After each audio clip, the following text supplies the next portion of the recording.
Welcome to Scary Mystery Surprise, where we talk about creepy things that surprised us around the internet. I'm Edwin. I'm Michelle.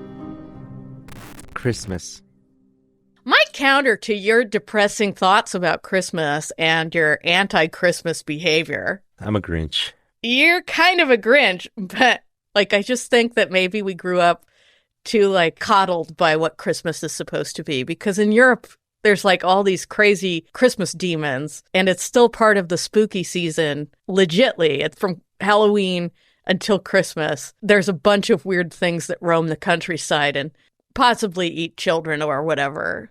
There's a well-known demon of Christmas, Krampus. Krampus. It's Krampus. I will be talking about him because I think he's too popular. I think he's jumped the shark. Yeah. I just think he's I think it's over. Because when I moved to LA in the year 2011, Krampus was the hot new monster on the block in 2011. Everyone was putting him on Christmas cards. He was in art projects. He was in commercials. It was just the hot new monster. It's overexposed. It's too mainstream now. Yeah, so what? He rides with St. Nicholas and stuffs children in a bag and drags them to hell and occasionally beats them with sticks. Whoop-de-doo. It's normal, right? Old news. What other dark creatures are there? The Christmas witch. Oh, nice. I like the sound of that. There's two that I'll be talking about, but let's get back to the old magic, shall we? Let's go. That's us transforming back into the old magic. Magic. Do that again and I'll do some bell sounds. Okay.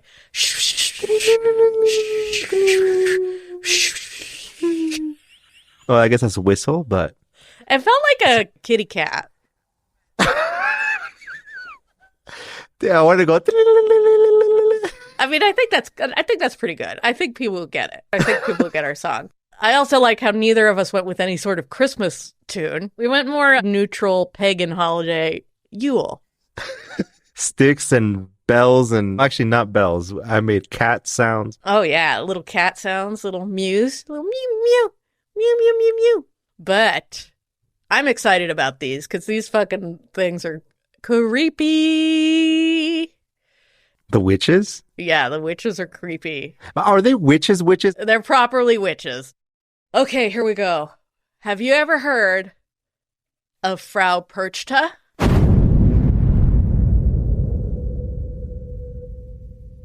Duh. I'm just kidding. No, what? Frau Perchta. Frau Perchta. Okay, Edwin. Imagine you are a dramatic peasant girl, probably from the 1600s. Awesome. Just imagine you're that, okay? All right. You got that in your mind, right? I got it. And you live in the Alps region of southern Germany and Austria. Nice. I don't know any accents, and I'm not even going to try. I would say it's maybe Bavarian. I have no idea even. I don't know what that... Augustus Gloop? I don't know if that's right. Augustus Gloop? No, he's from Sweden, I think. I don't know if he's from Germany or... Where is Augustus... Audience, if you know where Augustus Gloop is from Willy Wonka, please write in and let us know. Okay, so it's winter, Edwin, and you're a dramatic peasant girl. You're a peasant girl in the mountains. Okay. And you have not finished all the spinning of your flax. Oh, no! I know. Such a nightmare. Oh, no. Also, your house isn't clean. Damn it. I know. I was supposed to clean it? Yeah, you're the girl, so yeah, you're supposed to clean it. Yeah, I was about to say, damn it. The cleaning lady didn't get there. Nope, that's you. I'm a peasant. Uh-oh. You didn't finish your weaving, and you have to finish your flax spinning to set up your weaving post-Christmas so you can finish all of your cloth, so you can start doing your cloth. So disappointed. And I know that, and there's a bunch of technical terms here because I was a fibers minor. That's right. Oh, you have to thread your warp and start your weaving on the loom after Christmas. I have no idea how to do that. Yeah, well, of course you wouldn't. But all of that has to be done before the 12th night January 6th, or you're in trouble. So your loom has to be up, and your spinning has to be done before January 6th. So stressful. So stressful back then. I know, and you didn't get it done, but if you had, you'd have nothing to worry about, because Frau Perchta would appear to you as a beautiful young maiden dressed in all white and leave you a coin. Nice. Okay. Easy, simple. Lucky day. Your house is clean, your weaving's done, you've been a good child. But this is reality, so you haven't been a good child. Oh, no. Frau Perchta's coming. And when you haven't been good, she's often depicted with a beak nose made of iron, dressed in rags, generally resembles a decrepit old crone with one large foot, sometimes described as a swan or goose foot. Okay, that's creepier than... What is this? Could you imagine actually seeing that? Right? Creepy old woman with a giant Affleck duck foot. Even if if it's all made up, right? But like, how do you even come up with something like that? Isn't that spooky? Yeah, an iron beak. I think it's like a combination of a bunch of different goddesses, but yeah, it's so fucked. So anyway, your spinning's half done. Uh-oh. Edwin, you got your spinning half done? Uh-huh. Frau Perchta's gonna trample it, or even set it on fire because you've been so lazy. What? Because you're not ready to weave. And what else was I doing? Fuck if I know. There's nothing to do. I just weave for fun. In winter? I don't know what they do. You're in the Alps. It's snowy out. What else were you doing besides spinning? That's why she's mad at you. Oh, no. That's why she's fucking mad. What a lazy child. I deserve it. I deserve it. So this thing comes by, and it's just, I'm just going to burn your work. Yeah, because it's only half done. But that's like getting off easy if you did at least half your work. Because if you really irritate her, you haven't woven any of your flax. It's not spun at all. And your house is a total mess, because she hates messy houses. And you failed to eat the meal that you're supposed to eat on her day, January 6th. Is it good? Which is gruel and fish. What the? You're supposed to eat a delicious meal of gruel and fish. And if you haven't eaten it on January 6th, well, then her rampaging will extend far beyond your spinning. She'll do nothing less than steal into your bedroom, cut you open with a knife, disembowel you, replace your guts with rocks and straw, and you'll deserve it. That's so specific and creepy. What the heck? So that's a way, is that a way to keep women in the house doing stuff? Or to make little girls do their chores or something. What about little boys? Do they get anything? I'm sure they're out on the farm or some shit, but this is specifically for weaving. She's kind of a domestic witch. Gruel and fish. Gruel and fish is pretty rough. Depends, maybe. If you prepare it. I don't know, man. This is the Alps. It's not Japan. They're not like flavoring. This is like probably boiled fish and boiled gruel. Oh no. The smell. If you don't eat her meal and your house is messy and you haven't done your fucking weaving, your spinning, it's different. Spinning is different than weaving, and I keep interchanging them. What's the difference? So spinning, you're making the thread. It's like Sleeping Beauty on the spindle. You're making the thread. Weaving, you're making the fabric. So you're weaving the thread. Oh, okay. You're on the loom and you're doing that. Oh, yeah. I've seen women do it by hand, actually, with a ball of, I don't know what it is, wool. And then they're just like stretching it and turning it into this thing. Oh, okay. Yeah, that's it. So that's what you'd have to be doing since you're a little Germanic girl in the Alps. Oh, that's terrible. That's what you should have done. But now you've been disemboweled. I have guts of... And rocks and sticks and straw. Although there was another thing that I read where they were like, she just puts garbage in there. Does it matter? It's so much worse. Does it matter? You're dead. She wanders around during the 12 days of Christmas, and then her final day of wandering is January 6th, which is known as Perchentag. The people basically just clean their houses to avoid her. coming in Well, that's cool. That's the way to do it. See, I think that's what we need as Americans. to clean our house or to have a threatening, Do we need a monster and we need to clean our house? We need some type of thing. threatening with a big goose foot. Imagine though, Michelle, if we had things like that for like, if you burn the turkey this year, This witch is going to come and cut your guts out. oh, and stuff you with the turkey. But yeah, when you sweep, mop, clean, dust, just visualize an old crone with one big goose leg sneaking into your kitchen at night, running her claw-like fingers over the baseboards, checking for dust. Just imagine her footprints with that one goose leg, like in your trail of blood, as she's dragging out your entrails. And then you'll have to clean it up, so... If I see it like that, it's scary. But also, what is a naughty child? This spells it out. You just didn't do your weaving, so you're going to get disemboweled. Everything's so black and white in Christmas stories, but really we're all just gray. Did you ever get in trouble, Michelle, during Christmas, like when you were a kid? Not to the point of punishment or whatever. Did they do that to you? No, but one time I got that fake snow spray thing, and I wrote across the entire front of the house, Merry Christmas, in really crooked letters. And Oh, that's the best. Oh, my God. yeah, my mom made me like wipe it. It wouldn't go away.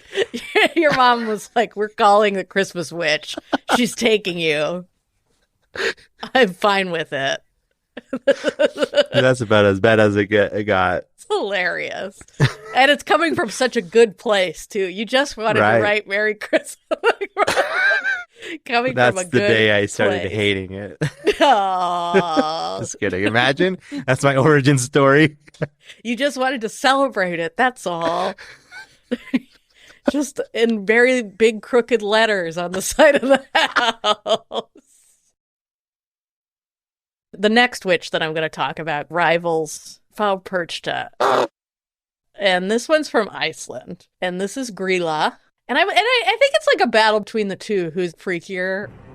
Now we're talking about Grilla, who is a fearsome ogress who lives in Iceland's desolate mountains. No one who wanders alone is safe there. Her name loosely translates into growler. She has a horned tail and carries a large sack to haul away children. Creepy. Okay.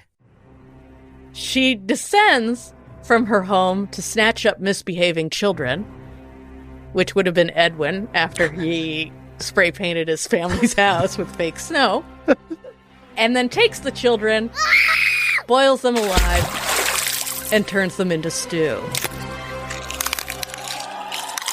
Lots of cannibalism in these stories.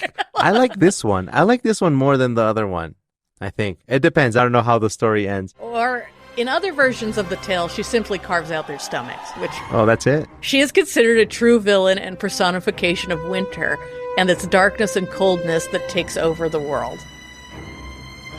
And then I went on this rant about, in history, people ate children, so this isn't really fiction, and it's quite frightening to like tell your kids that. And did someone actually put kids in sacks all the time? Because why is that such a thing in all of the myths? Kids are getting put in sacks. So I'm not like I mean, like, what happened? What happened in our history? Why did these children go in these sacks? I am very interested in this, in the sack theory. Like, I want to know why. Also, there's this legend in South America. It's not necessarily a Christmas story, but also a weird, creepy guy thing that carries kids actually carries bones in a sack. What's with that? I just don't understand. They don't have suitcases. They don't have duffel bags. It's always a freaking sack. Because it's in so many stories like that. I mean, write the PhD paper on why we have sacks in history. And when I say sacks, I do mean SACK. Sax. What other sax? There's saxophone. I could be saying sex with an accent. We don't know some sax. They had some sax. We don't know how I know how to speak. Sometimes I say words strange. But anyway, back to the story. Some sax, some wild sax. And now I have to say the word oral. But anyway, Oral history dates back to the 1300s. Her story has been told since then, so since the 1300s. She's old. Yeah, and only in the 19th century did she become associated with Christmas, where she became the matriarch of a family of creatures. Her family grew to include the Yule lads and the Yule cat.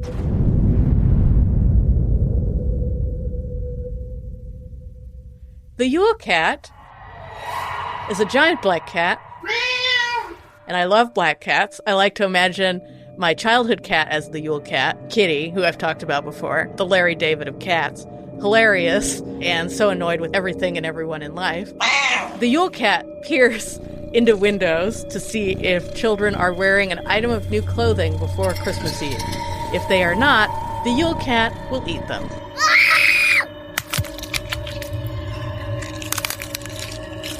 That's why you get socks and underwear for Christmas? Oh, that's kind of mean. Like, it falls on the parents, right? Yeah.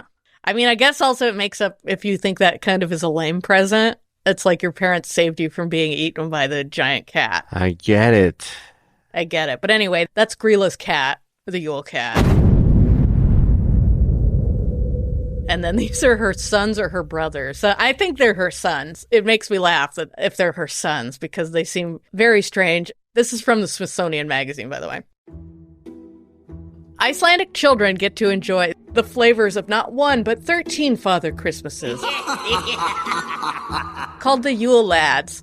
These merry but mischievous fellows take turns visiting kids on 13 nights leading up to Christmas.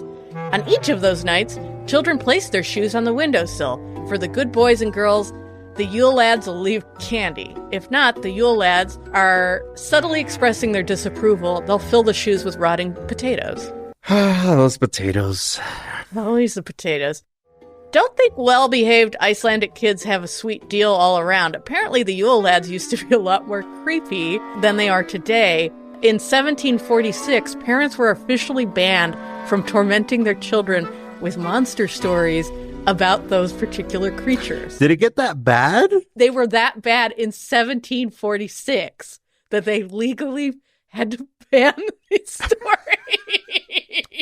Could you imagine? Imagine there's some trauma. Oh my God. I'm sure it was awful because I'm about to read what their names are. And I mean, they're still weird. But anyway, today they're mostly benign, save for the harmless tricks they play. But most of their names come from this poem from 1932, which is like the names they still go by today. And they're kind of like the Seven Dwarfs, but there's 13 of them, and they're more mischievous, and they're kind of like perverts, but they're portrayed as more wholesome.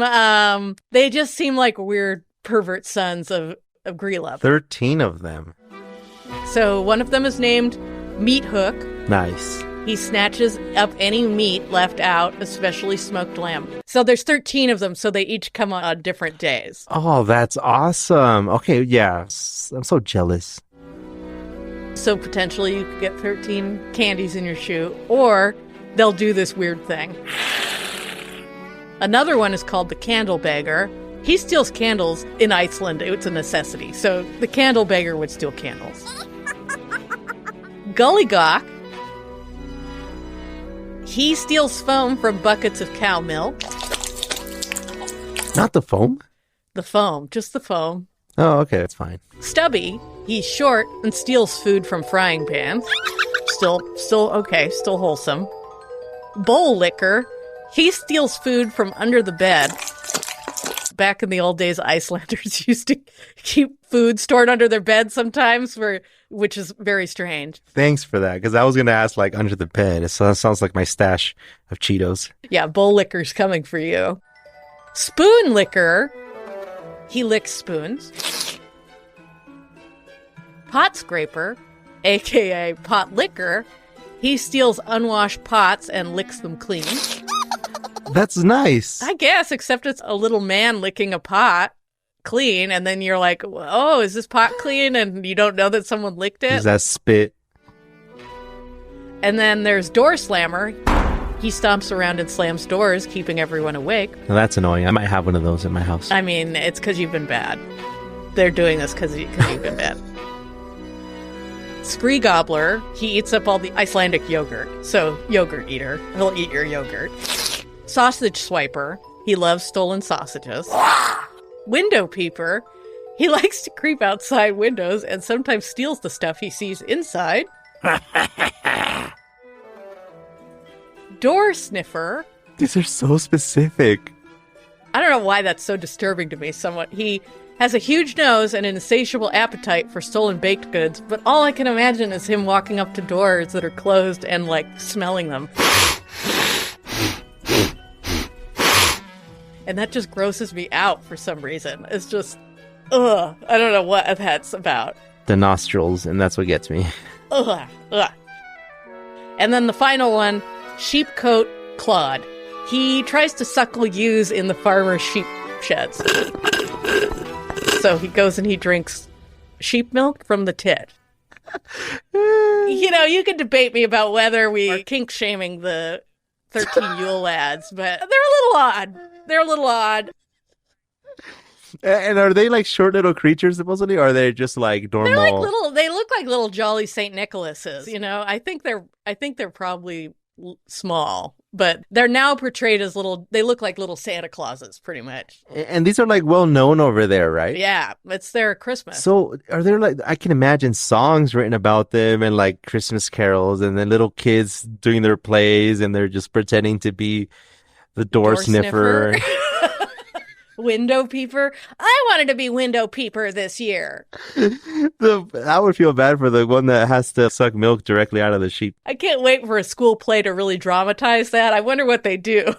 He just carries around a stuffed sheep or something, and then he just puts it up to his face. I don't know how you do that for children. Oh, jeez. I love learning about other cultures. We're so cultured. What gets me is that's the tame version of the Yule lads.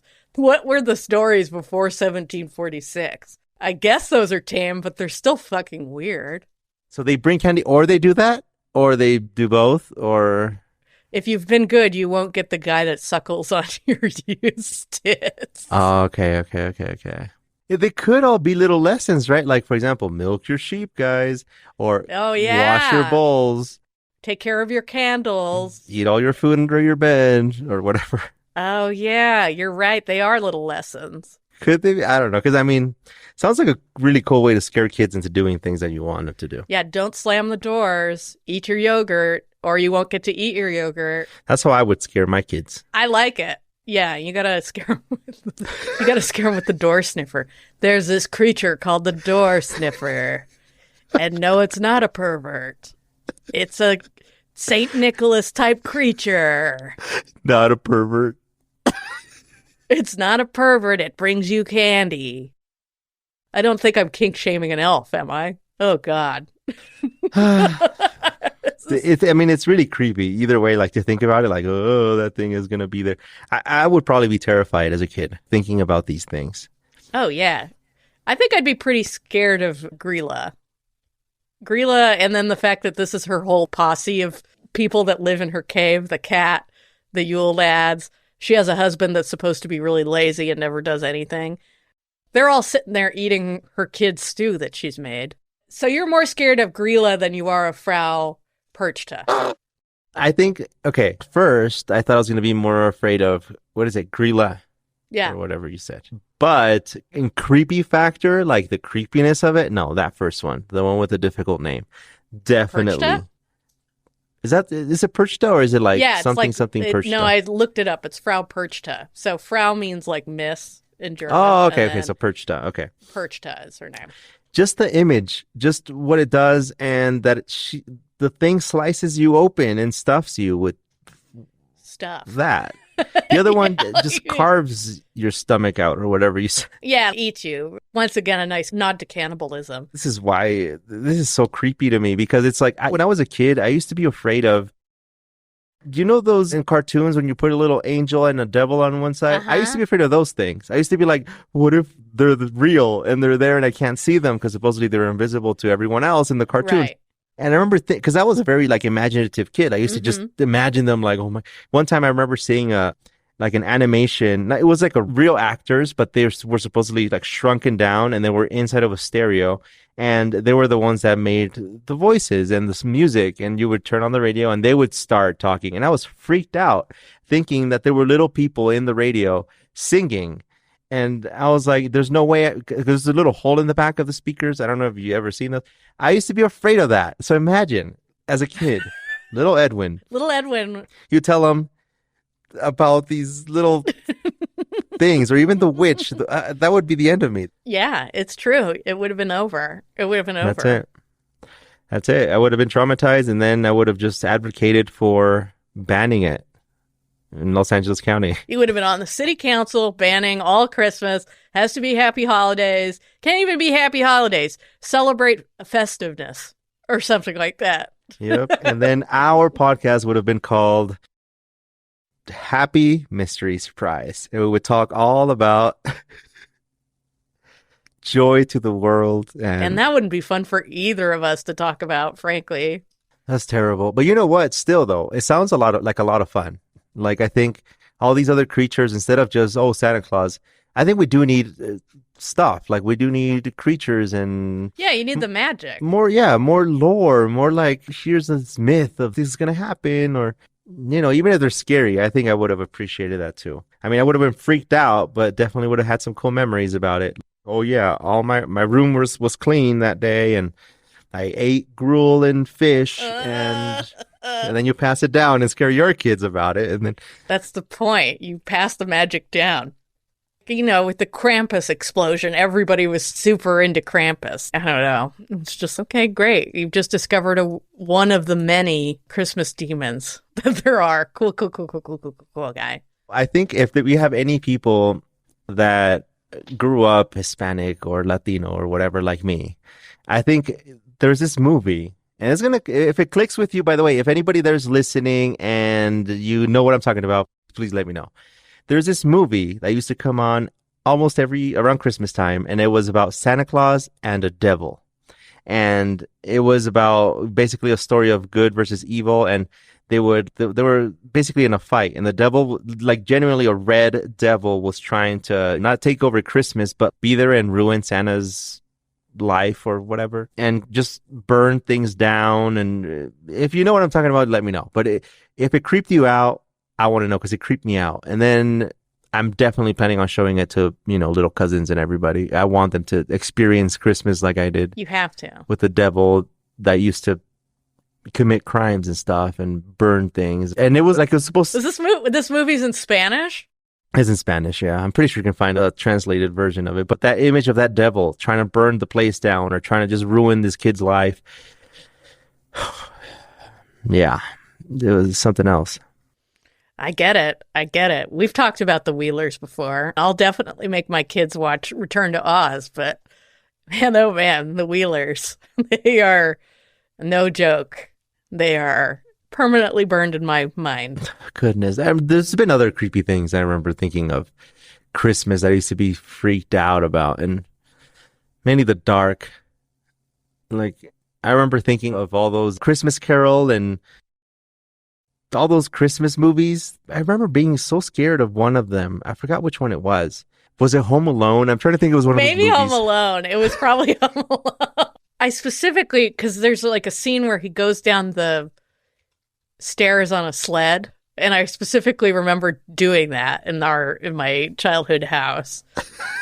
Not quite sure why or the conclusion of that, but I'm pretty sure I did that. And also, I've definitely used boxes to go down those stairs too, but the sled was from Home Alone. Oh yeah, I think that I might have gotten that idea, but I used the laundry basket and went down the stairs. Yeah. I did survive somehow, but I don't have any memories of like landing, so who knows how it... Brain damage. Yeah, imagine. Who knows how it worked out. It all makes sense. It does. There's like just a big gap. I was going down in a box, and then all of a sudden, I was 23. Who knew? Who knows what happened? Oh, man. Oh, that's terrible. That's terrible. But you know what? We do need some witches. I think we really do need some witches. Christmas witches sound amazing. I'm surprised we don't have any of that. So, guess what we're trying to say here is Merry Christmas, everybody. Yeah, that is what we're trying to say here. And what are we going to talk about next week, Edwin? I don't know. It'll be a surprise. Actually, I know, but I won't tell you until then. Okay, good. Anyway. Bye. See you guys.